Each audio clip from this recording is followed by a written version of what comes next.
Brianna Elmore King, and today I will be discussing an activity that I created to use for the true story of the Three Little Pigs, as told to John Sheska, illustrated by Lane Smith. This activity is for lower level readers.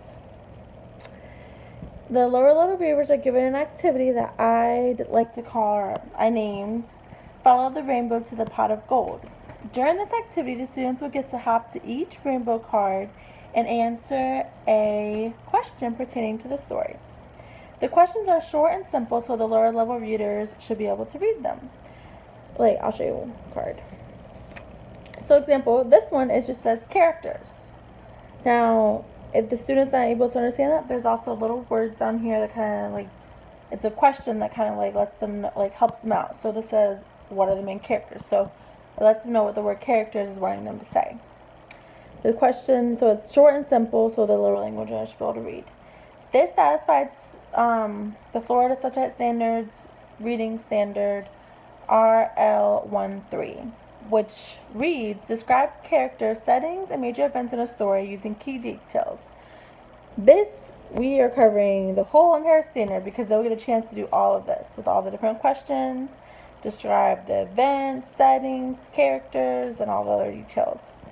By the end of the rainbow, the students will have given you a full review of the story.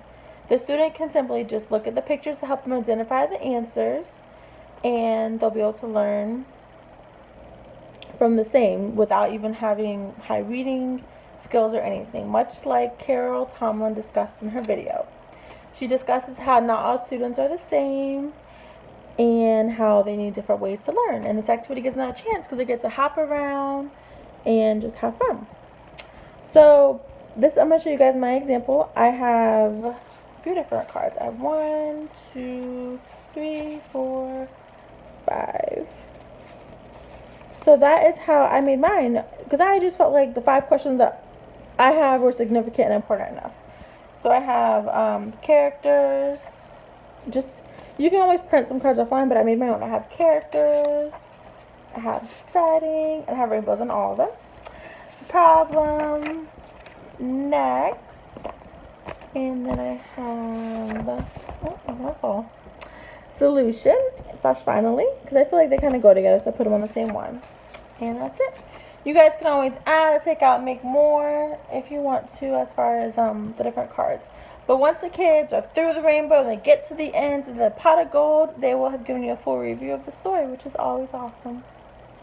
Alright, thank you guys for listening to my activity for lower level readers. So I created a rubric to use with my lower level readers activity. And the rubric, it has 4 parts to it.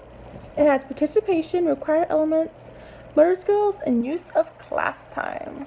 And at the top, it has the points and how many points you get and what grade you get based on your points. So it kind of has participation, the student at least tried.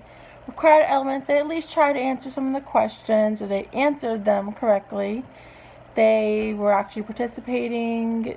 They used their time well. They were not distracted. And their motor skills. Were they able to hop? Did they even try to hop? So it's pretty simple, basic. And that is my rubric for that activity.